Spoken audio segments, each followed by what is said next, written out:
কিভাবে একটু ব্যাখ্যা করলে ভালো হয় দেখতে না মেয়ের ইনকাম থাকবে এই টাকাটা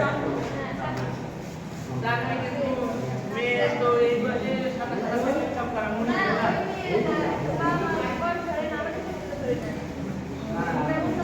মেয়ে যদি বিয়ে হয়ে যায় ওখানে তো সে টাকা দেবে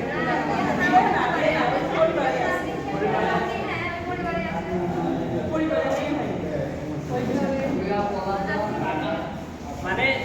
ঘটনাটা হচ্ছে বাজেটটা হচ্ছে এফএপি সবার জন্য গ্রহণযোগ্য একদিকে টেনে নিয়ে চলে গেলে হচ্ছে হবে না